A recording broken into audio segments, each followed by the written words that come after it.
For my wedding, my mom promised she'd be there, no matter what. The morning of, she texted that she couldn't come, then shared photos from my ex's engagement party. After I posted a picture laughing with my in-laws, my phone wouldn't stop blowing up. Hey Reddit. I'm 34F, and I just got married last month. I've been sitting with this knot in my stomach ever since, and writing it out is maybe the only way I can start untangling it. I'm not even sure where to begin, except that what happened still doesn't feel completely real. This is one of those stories that creeps up on you slowly. At first, it's little things, easy to dismiss. Then, all of a sudden, it crashes down and you're standing in the middle of a moment you never thought would actually happen. That's what this felt like. I should probably start with my mom. Her name is Celeste, and growing up, she was the kind of mom who had a different tone for every situation. There was her greeting voice, soft and sweet and carefully measured, the one she used on neighbors and teachers. Then there was the colder voice, the clipped, disappointed one that crept in when I wore something she didn't approve of or made a choice she thought reflected poorly on her. That one could shrink you down in an instant. Celeste was all about appearances. She ironed her napkins. She wore perfume to take out the trash. Her hair was never out of place, and if it ever was, it became my fault for not telling her. She smiled in photos like nothing ever cracked underneath, and for years I thought that was just how mothers were. They had to be perfect, and you had to help them stay that way. My father left when I was in middle school, and from that point on, Celeste and I were a unit, or at least that's how she wanted people to see us. She'd talk about how it's just been the two of us, taking on the world, but in private, she made sure I never forgot what she'd sacrificed for me. She never missed a chance to remind me that she could have had a different life if it hadn't been for my dad, or that she could have been traveling the world if not for having to be the responsible one. I spent most of my teen years trying to be easy to manage, easy to be proud of. I got good grades. I picked a college close to home. I dated the kind of person she approved of, even when deep down, I knew something didn't feel right. That person was Will.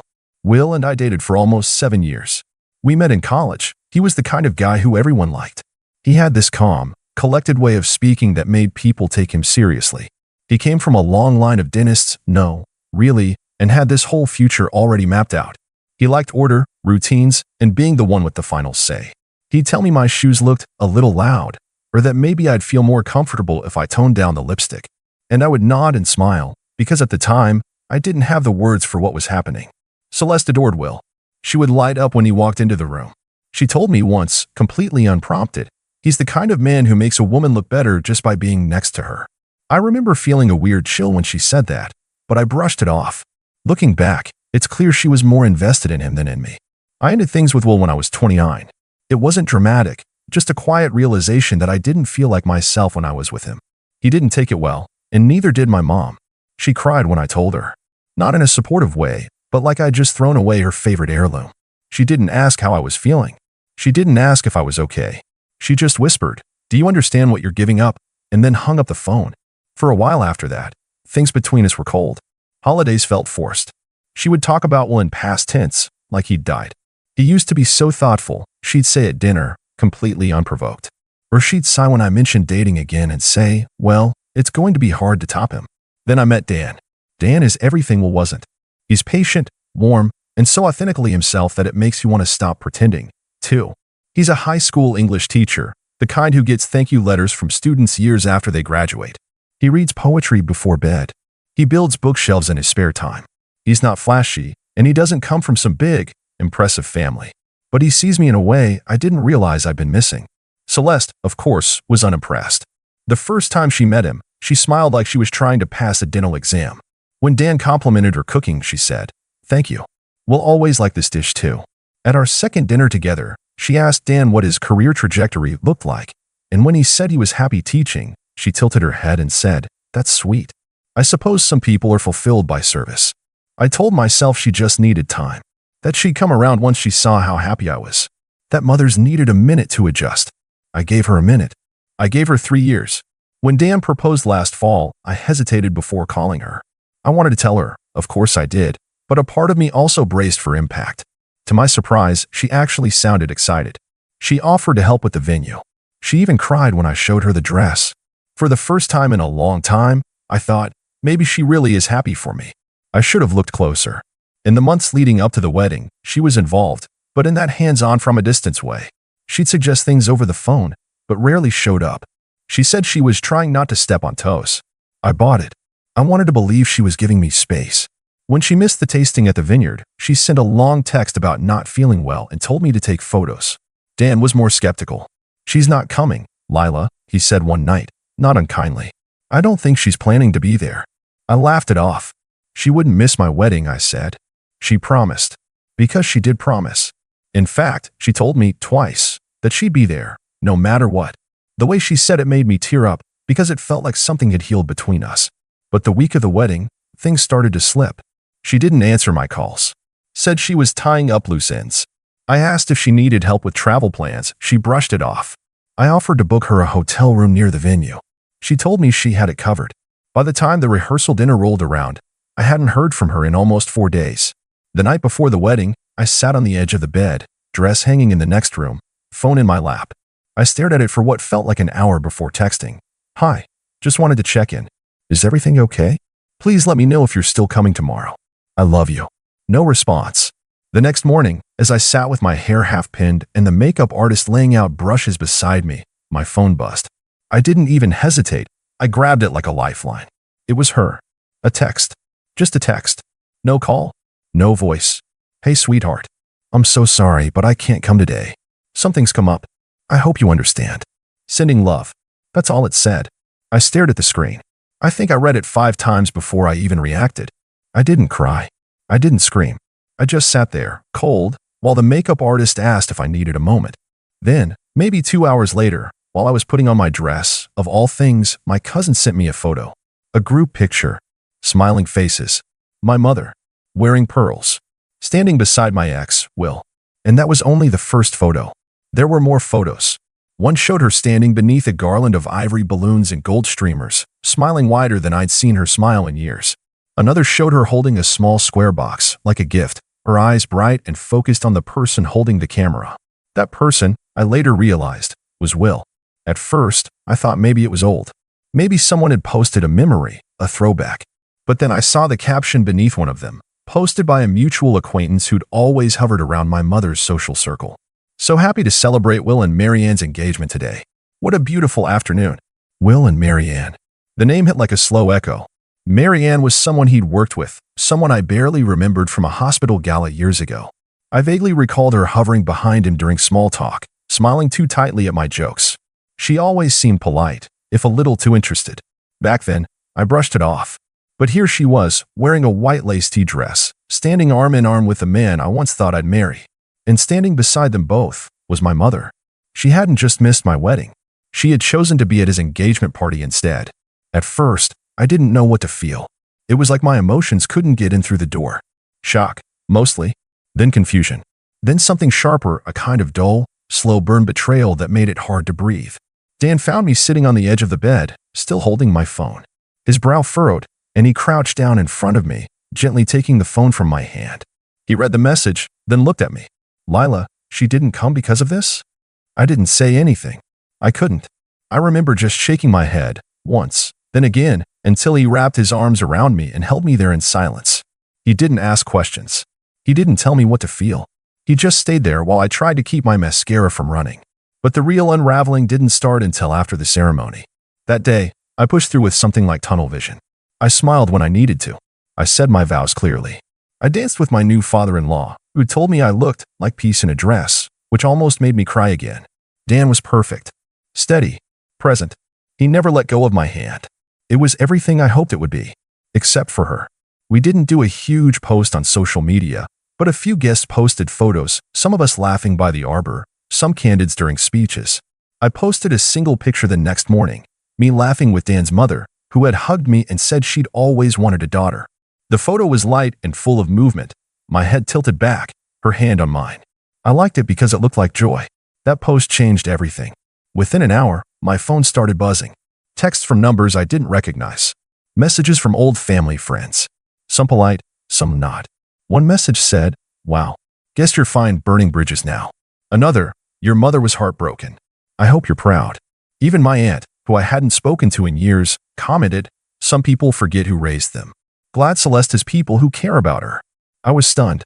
It was like I'd walked into a room full of whispers that had been going on without me for months. Maybe years.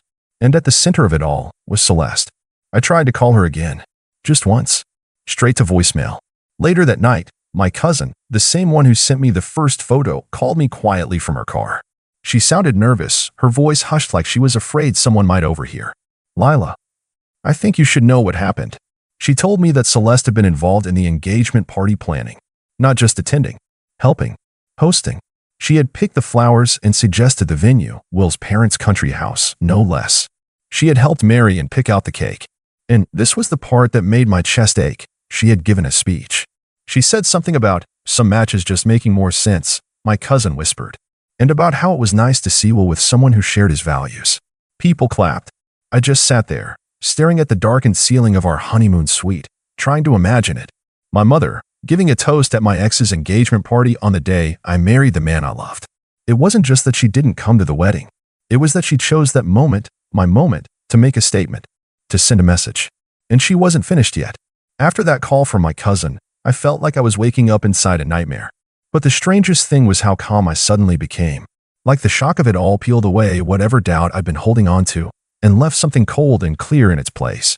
I knew then that this wasn't just about my mom being selfish or hurt. This was deliberate, calculated. She had made a choice, and that choice was a betrayal on purpose. I spent the next few days moving through everything carefully. I didn't want to react in anger or confusion, because I knew from experience with her that any emotional response would just be twisted and used against me later. Instead, I started quietly collecting evidence. I went back through old messages, texts I hadn't paid much attention to before. The ones where she asked about Will in ways that felt more like checking in than innocent curiosity. I asked around very carefully, not about her, but about Will's engagement party. I confirmed the details. Who organized it? Who was there? Who spoke? One person, Marianne's sister, was unexpectedly helpful. She seemed uneasy about how much Celeste had inserted herself into their plans, as if she didn't quite trust her intentions either. Marianne herself was polite but distant when I reached out, though she clearly wanted to keep things cordial with my mother. What hurt more than anything was the silence from Celeste. I sent one carefully worded message after another, asking if she was okay, if we could talk, if she regretted missing the wedding. No reply. Then I started hearing from my family. My aunts, uncles, cousins. Some sent subtle messages of support, but most either ignored me or echoed what my mom had been saying behind my back, that I had blown things out of proportion or that I was too sensitive. One distant cousin even suggested maybe Dan wasn't good enough for me, though I ignored that message entirely. It became clear that Celeste was not just refusing to acknowledge what she'd done, she was actively turning the family against me. I could have given in. I could have apologized for feeling hurt. I could have pretended everything was fine and kept smiling for everyone else's sake. But I knew I had to take control of this story. That's when I started planning. The first thing I did was to reach out to a few people who had supported me all along. Dan's family, my closest friends, a few trusted relatives. I shared the truth with them slowly, carefully, without emotion. I showed them the photos, the texts, the messages from my cousin. They didn't need convincing. They were shocked and angry for me, but mostly they just wanted to help. Next, I decided to take the narrative out of my mother's hands. At the next family gathering, I arrived with a quiet confidence I hadn't had in years. I didn't make any grand speeches or accusations. Instead, I let the facts speak for themselves. I brought a printed photo album. Not the usual wedding pictures, but the candid shots, me with Dan, with his family, laughing and relaxed. Then I showed them the photos from the engagement party, the ones with my mother smiling next to Will and Marianne. I asked questions instead of making statements. Did anyone know she'd been involved in this party while telling me she'd be at my wedding? Does anyone think it's normal for a mother to put her ex's life above her own daughter's happiest day? Some family members shifted uncomfortably. Others avoided eye contact. But what surprised me most was how many quietly admitted they hadn't known. They hadn't seen the photos. They hadn't heard what had really happened. The next move was subtle but effective. I started updating my social media, not with angry posts or public callouts, but with genuine, warm pictures of my life with Dan. Photos of us hosting friends, of my little garden that Dan helped me plant, of quiet mornings with coffee and books. The kind of posts that show a life full of love and stability. And then, at just the right moment, I shared one photo from the wedding day itself, the one where I'm laughing with Dan's mother, completely at ease and truly happy. The caption was simple, surrounded by love on the best day of my life. Within minutes, the messages started pouring in again. But this time, they were different. People who had been silent started reaching out privately, apologizing, offering support, even asking if I was okay. And my phone, well, it didn't stop buzzing. But instead of bitterness, it was filled with people who finally saw the truth. I haven't heard from Celeste since the day of the wedding. I'm not sure if she'll ever reach out. But I know this much. I'm no longer waiting for her approval. Yet, somehow, I can't shake the feeling that this isn't over. Because last week, a package arrived at my door. No return address. Inside was a delicate porcelain box, the kind you keep jewelry in, and a single card with one word on it. Remember. That package shook me more than anything before it. The porcelain box was beautiful but fragile, and the card, just one word, remember, felt like a warning. I didn't know what to expect when I opened it. Inside was a necklace. Simple, elegant, but unmistakably the same one my mother had given me when I was 16, the one I had always thought symbolized our bond, her promise to always be there for me. Now it felt like a cruel reminder of everything she'd broken. I sat with it in my hands, feeling a mix of sadness and resolve. It was a message, no doubt, but I wasn't going to let it scare me or make me doubt myself. I called Dan that night and told him everything. We talked about what this could mean, if it was a threat, a sign she was watching, or maybe just a desperate attempt to get my attention. Either way, Dan reminded me I wasn't alone. He promised that no matter what came next, we'd face it together. In the weeks after, I blocked her number. I stopped trying to reach her. And slowly, the tension in my life began to ease. The family members who had sided with her either drifted away or started reaching out on my terms. I wasn't interested in those half-hearted reconciliations, but I appreciated the ones who stayed loyal to me.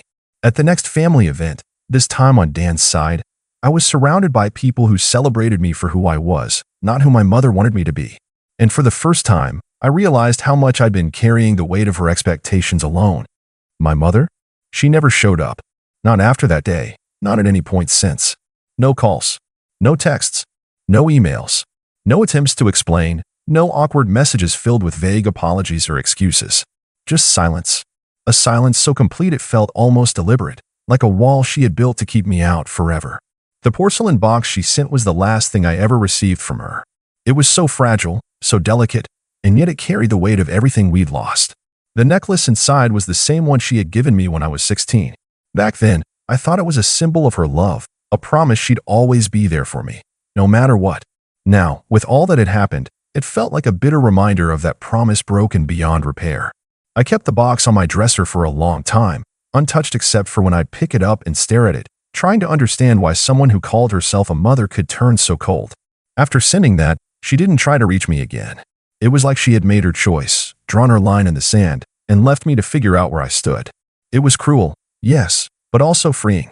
Because with that silence, I realized something important. I was finally free.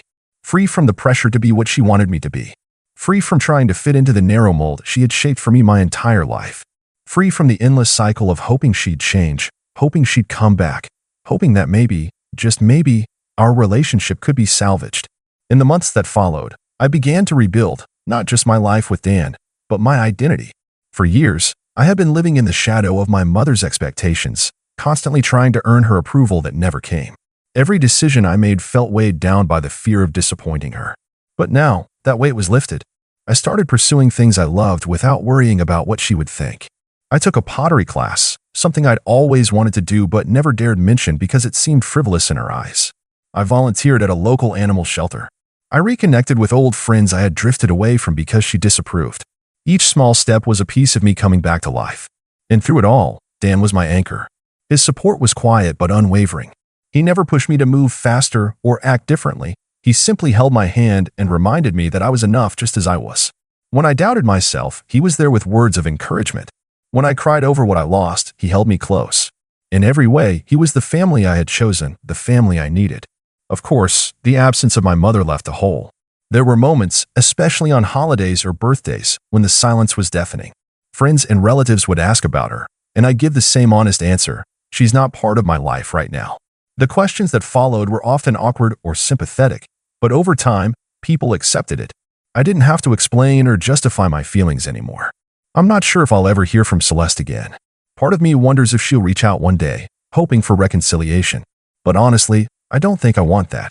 The damage she caused wasn't a sudden accident. It was a slow unraveling marked by choices that made it clear where her loyalties lay. And I don't believe she's capable of the kind of apology or change that would matter to me now. The day she chose my ex's engagement party over my wedding wasn't just a moment of hurt. It was a turning point. Everything that came after, the silence, the manipulation, the attempts to turn family against me, was fallout from that choice. It was when I stopped being her daughter and started being someone she resented. But I refused to let that resentment define me. So now, I'm moving forward. Slowly, steadily, with Dan by my side and the people who truly care about me. We've created a circle of support that feels like home. We laugh together, we celebrate small victories, and we share quiet moments of contentment that I once thought impossible. And that, after all the drama and heartbreak, feels like the real beginning. It's not perfect. Healing rarely is. Sometimes the past creeps in unexpectedly, a memory, a phone notification I delete without opening, a sudden pang of sadness. But each time, I remind myself of the life I'm building. One rooted in love, respect, and mutual support. One where I'm no longer trying to prove my worth to someone who refused to see it. And as the days go by, I feel stronger, more whole, more me. That's the story I want to live. The story I'm choosing now. Because in the end, family isn't always about blood. Sometimes it's about who stands by you when the rest walk away. And that makes all the difference.